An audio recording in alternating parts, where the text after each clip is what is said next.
Welcome to Nassau Community College Forum. This program explores our rich educational environment, including our dedicated faculty, administration, student clubs, and more than 70 fields of study, along with the students who make this college the largest single-campus community college in the state and is the first choice for one of every 4 college-bound high school graduates in Nassau County. Hello, and once again, I'm Kevin Boston Hill, and welcome to Nassau Community College Forum, where each week we will shine a spotlight on a different department, club, or area here at Nassau Community College. Today, we will explore communications and media. Our guest today is Professor Deirdre O'Connor of the Communications Department. Welcome to NCC Forum. Thank you for having me. Great. So before we delve into this conversation, tell the whole community a little bit about yourself. What brought you here to NCC? I taught high school English for 7 years, and I started a video class way back in the late 80s and 90s and became very interested in that and ended up getting my master's in communications. And I worked in corporate communications for a while, but I missed teaching, and then I got the opportunity to come here. Mm-hmm. And how long have you been here? I have been here this is my 15th year. Wow. Yeah. So I guess in the communications department, well, what area of communications do you focus on mostly?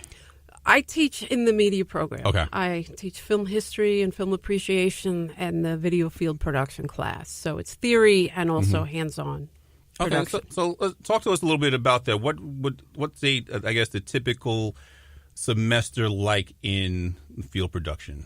Well, we don't have prerequisites. Okay. Which is a good thing for everybody because everybody gets to try their hand at it, even if they're not sure what they want to do. Okay. And we have students who come in knowing this is what they want to do, but we start from the ground up with very basic composition and how to operate the camera and audio equipment, and then how to edit digitally. And we do some simple projects, but meaningful videos that they put together. And some of them use them for portfolios, for transferring. And a lot of them use the class as a stepping stone to an internship in media. Okay. So you have students from a wide variety of backgrounds, not necessarily just in communications or media, but in other majors as well? Yeah. We get a lot of liberal arts students who are trying their hand at different things.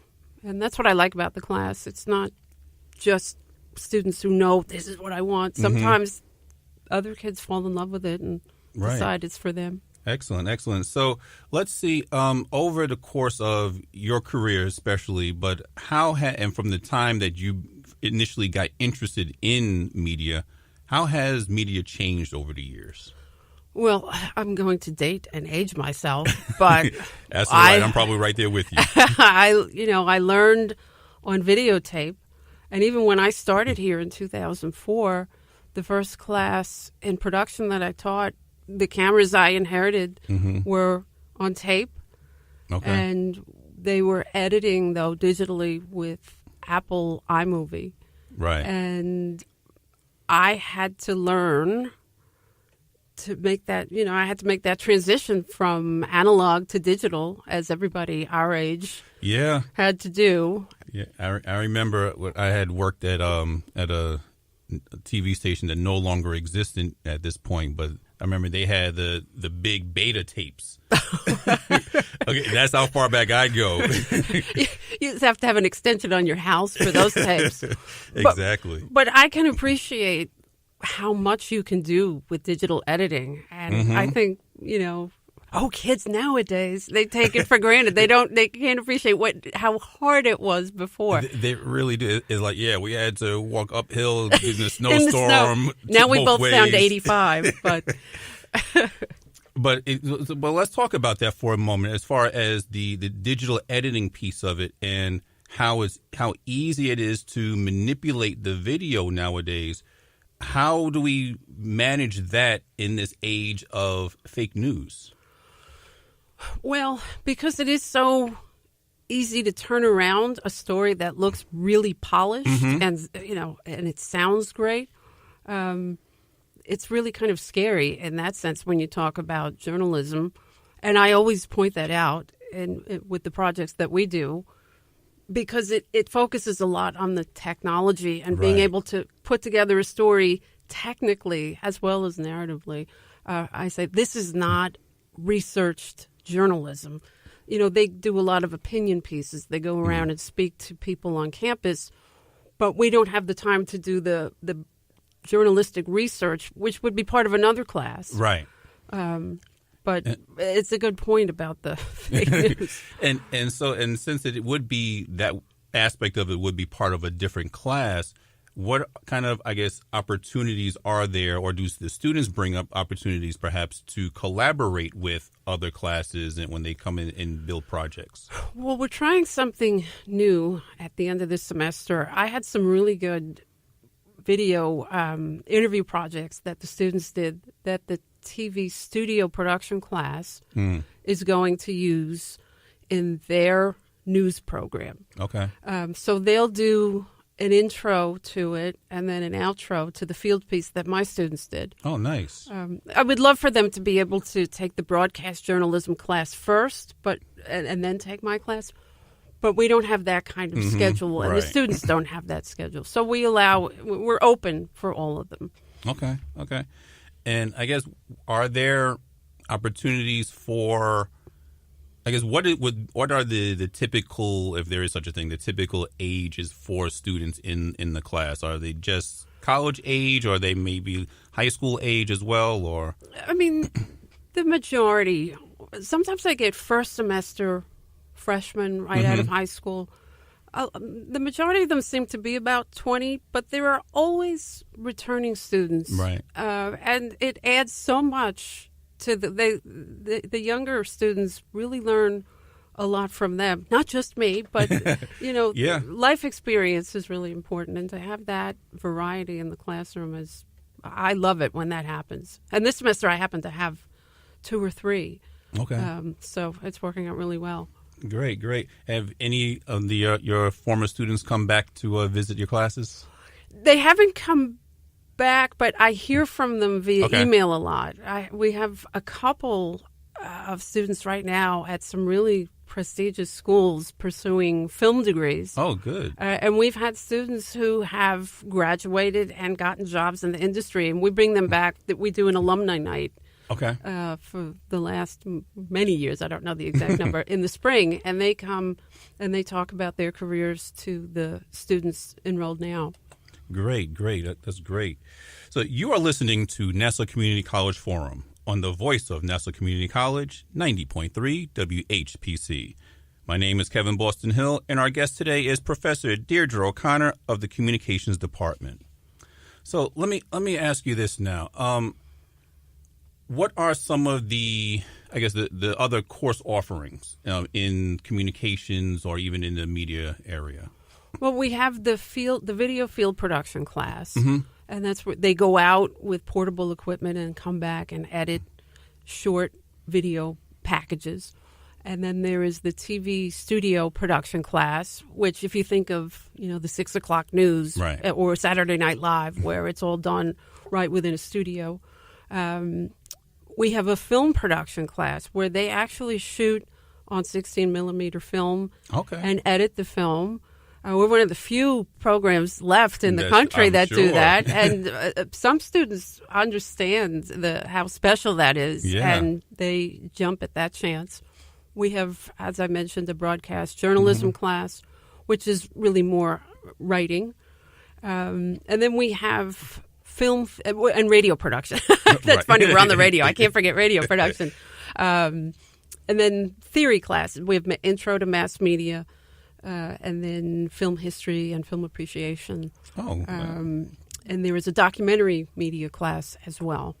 That's a very robust schedule that's going on. So somebody could really do a lot with their experience here.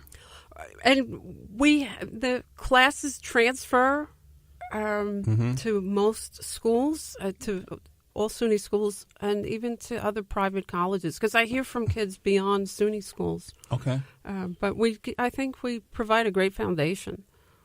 And so what do you think, what do you see, or what are the options available to students who come in and obtain that media degree, that media arts degree? Well, what we stress, if it's production you want, and we give them the opportunity to kind of figure out if that's what they want or don't want, because that's just as important to figure out what you don't like. We have a great internship program that Professor Laura O'Connor runs, along with Professor Bergreen, the department chair. And they have been phenomenal in placing students in a variety of internship opportunities, not just in media, but media within businesses, because we all know that's huge. Yeah. Anybody can use this degree in any field at this point. And it wasn't always like that, but that's one thing the digital revolution has done. Exactly. Everybody has an iPhone or some other smartphone now that has video capability, and they just go around and snap their little videos. They think they're journalists now. But every job that people go into now, it's expected, it's a given that there's a social media aspect to it. And social media needs content, and that's where the audio production and the video production comes in. So 15 years ago, when parents said, well, what can my child do with this degree? Well, I wasn't. They can have a backup plan. But now it corresponds so well with any other career because of the social media aspect of it. And tell me, if you can, about the the facilities where the students will actually come in and put together all their work. What kind of equipment do they utilize? Well, I know Professor Euler has his radio lab, and they have re-outfitted that in the last few years. And we, over in the TV studio, they shoot on HD prosumer cameras, and they edit on Final Cut. Okay. We'll probably switch to Adobe Premiere not too far down the road. And then the TV studio just got a whole new LED lighting grid that's very exciting, and new HD cameras. And the technical room, the switcher and the audio equipment has all been updated as well. So, the building might not look beautiful, but we have great stuff going on. Sometimes it's not what it looks like on the outside. It was going on the inside that matters. Exactly. Right? Exactly. So, and I would gather that a lot of that equipment, you're not necessarily going to find at your local B&H and to go down and pick up those things to create a home studio or things like that. B&H is a big provider. Not that we want to do an ad for them, but Best Buy, you wouldn't get it at Best Buy, right? But this is professional level industry equipment. So we're training them well, and when students go to do internships, there have been times I've gotten texts in the middle of a day saying, "I'm doing my internship. What did we do with this in editing?" And I'll tell them. So I know they're using it. Great. Yeah, that's perfect. So I guess where do most of the internships kind of take place that the students go on? And how can they get involved with those? Well, Professor O'Connor does an internship advising session every semester, and we require that they get the information about it first. And we also require that they have a production class under their belt, because the worst thing you can do is go to an internship and not be able to be useful and helpful, because it's all about making connections. And when you're there, if you can do something for them that's useful, I know how to edit, or I can do that for you, I can do a podcast, you will make an impression. And that's how you get ahead in this industry. You make impressions, you make connections. If you go in without any production experience, maybe you'll just be making copies or coffee, because they don't really have the time to teach you that. Right. But we've had students at local TV stations, News 12, Gold Coast Studios is in Bethpage. We've had students there. And then, as I said, a lot of corporate media internships. And then over the summer, I had a group of students interning with an independent film producer that I know. She was doing a film out east. And great. 4 of them were involved in that. Great. So it seems they have a very robust lineup of opportunities that are available to them. Absolutely. Sounds good. You are listening to Nassau Community College Forum. I'm Kevin Boston Hill, and my guest today is Professor Deirdre O'Connor of the Communications Department. We'll be right back after this important message on the voice of Nassau Community College, 90.3 WHPC. It was a goal that I wanted to achieve from the very beginning. I'm a 40-year-old man that walked in there to get his high school diploma. I wasn't sure if I could do it. It was very hard for me, but the teachers, the counselors, they help you. One of the teachers was Miss Araceli. Miss Araceli, she gave me direction. Every single time I had a question, she'll put down whatever she's doing and she'll come over and she'll sit there with you until you get it. At age 47, with the help of his teacher, Marco finished his high school diploma. 50% of getting your high school diploma is walking through those doors. The other 50% is doing the work. Getting your high school diploma, it is a life-changing experience. It really is. It catapults you to where you want to go. No one gets a diploma alone. If you're thinking of finishing your high school diploma, you have help. Find free adult education classes near you at finishyourdiploma.org. That's finishyourdiploma.org. Brought to you by the Dollar General Literacy Foundation and the Ad Council.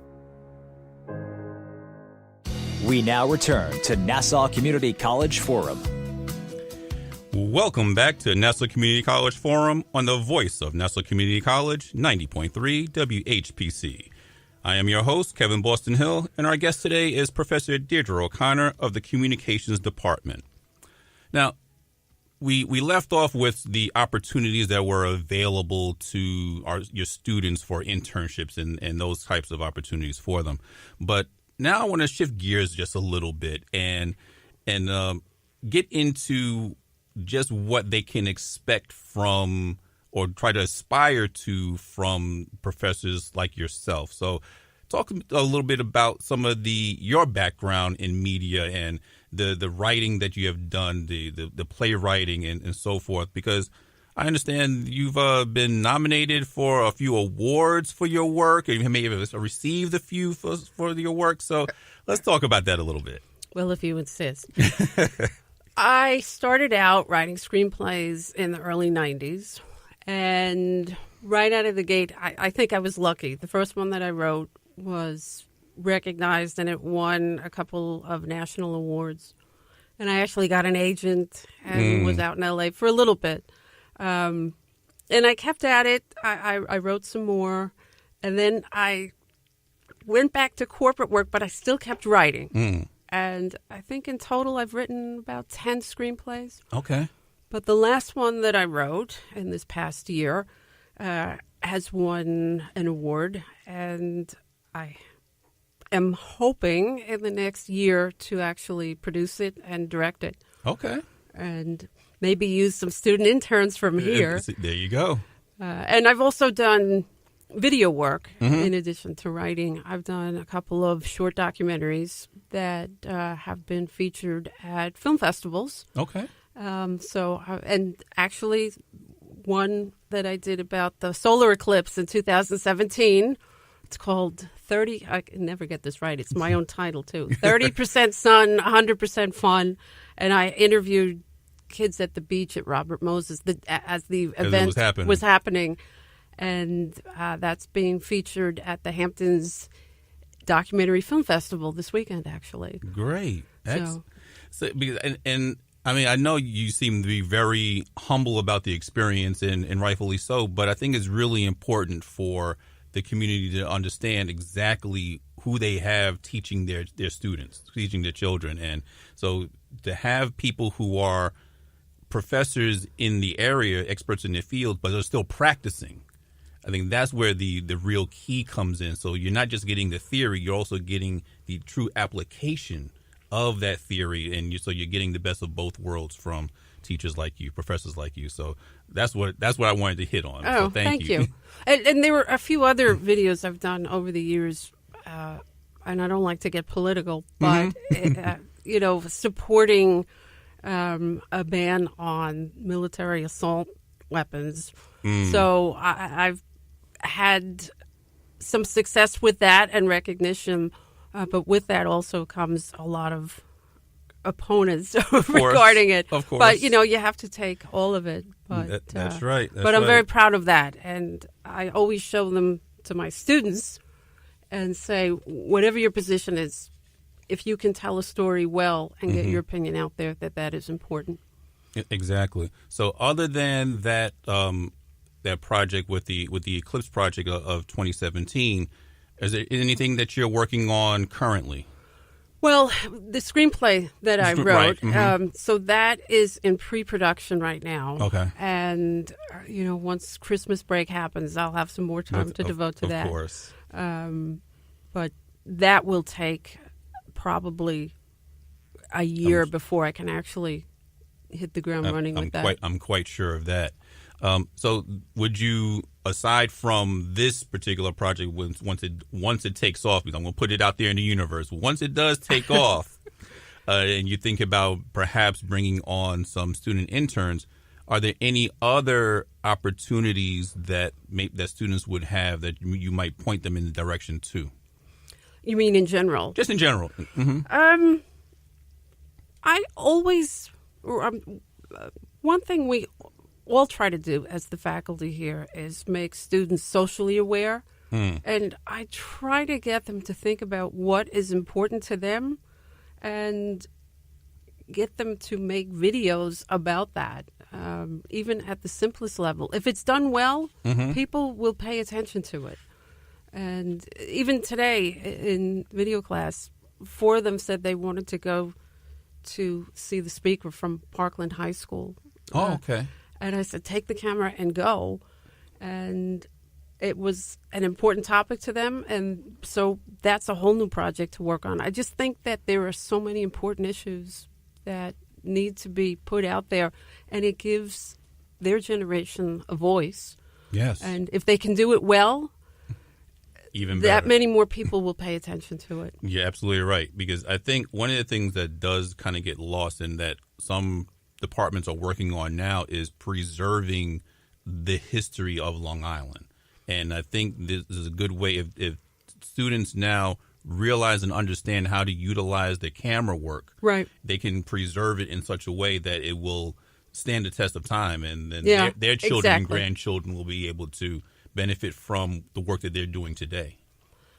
That's actually a project that I want to do. I want to pair young students with the elderly of Long Island. And it's been in my head for a long time, but to get them to draw out the history of the people that we live side by side with. Because I did it with my parents, and it worked out really well. And a lot of people loved the video, hearing my father talk about Brooklyn and his life experiences, and hopefully one day I'll get that project off the ground. I'm sure we will. I'm sure we will. So you are listening to Nassau Community College Forum on the voice of Nassau Community College, 90.3 WHPC. I am your host, Kevin Boston Hill, and our guest today is Professor Deirdre O'Connor of the Communications Department. So let's see. I think we may have touched on this a little bit earlier, but let's expand on it somewhat. And what are some of the changes in the technology over the years, and what kind of impact, where do you see us going with that in the future? Well, just based on the equipment that we're buying now, and what you can see it on television, if ever you see film or cinematographers, the cameras are getting smaller. Yeah. And more portable. You can go anywhere with it. And even, as you said, with cell phones, you can capture video anywhere. You can edit video on your phone, which is unbelievable. Yeah, there's an app for that.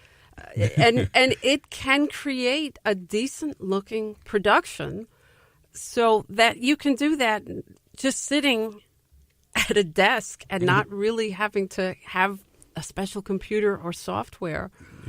Is pretty amazing. So it will just create more and more content. It doesn't necessarily mean it will be good content, but hopefully if they take our classes, there you go, they'll know how to create, and understand what makes for good production. Exactly, because I think it's really important for students to really have that distinction of what good filmmaking is and just what filmmaking is. That there is that distinction. And because, like you said, sit on there while they're taking the bus on the way to school. They can start capture video and edit it right there, all on their smartphones, because there's an app for that and around. So it's really good that we have guides like yourself to help the students to differentiate what is filmmaking and what's good or great filmmaking, and how to make that distinction. So let me ask you this. Is there any advice that you would give to students who are maybe pursuing a career in media or in communications in general? You have to be open to different experiences. It might not be what you want at the moment, but you have to build on your skills. Nobody is going to hire you as a director right out of the gate. And sometimes I get students who come in and like, oh, I have this script and I'm going to do, how do I get money to do this? I'm like, well, it doesn't really happen like that. Right. And they may quote, well, Quentin Tarantino dropped out of high school. And well, that's very nice for him, but that's not how it goes. For Quentin Tarantino, there were 100 who didn't. Exactly. 100,000, million who didn't. But you have to take every opportunity you can to build your skills and to make connections with people. It's all about connections. I interned with somebody in 1997, 96 maybe, in a film production company, and she's now the head of programming at A&E. And I still have that contact with her. And she's actually coming to speak here in the spring at our communications colloquium. And what she is able to connect me to in terms of the industry is huge. And other people that you meet along the way. You never know what they will be doing in 20 years and where they will be. Exactly. And it's not just making a good impression and making the connection. It's maintaining that over your lifetime, because they can help you down the road, and you can help other people down the road. No, you're absolutely right. It'd be great. Maybe we can get her to come on NCC Forum also as a guest. But we'll see what we can do with that. And I'll let you put that out there. And, see, maybe I can come over and interview a few people during that symposium. Oh, that would be great. Yeah. And I guess let's begin to wrap things up now. Where do you see yourself in this whole realm of media and teaching, and with your personal endeavors going on as well in the next few years? Where do you see yourself going with all of that? I'll be in Hollywood at the Academy Awards. So let's put that out there. Yep. I really, after talking about film production in my theory classes for so long, I am ready to actually put my money where my mouth is. That is the goal. I don't want to give up teaching. I love the connection with the students and showing them, how the art of film can enrich their lives. But that's my dream right now. It's hard to get that out of my head. So that's what I'll do. And it's important to follow your dreams. I think that's probably one of the lasting impressions to leave on any of our students. Make sure that you follow whatever dreams that you do have all the way through this end. But have enough money in the bank to do it. Exactly. So thank you so much for being here. Thank you for having me here. I think this was an excellent conversation. Again, we'd like to thank our guest, Professor Deirdre O'Connor of the Communications Department, for such an enlightening conversation. Thank you so much. My name is Kevin Boston Hill, your host, and thank you all again for listening to Nassau Community College Forum, right here on the voice of Nassau Community College, 90.3 WHPC.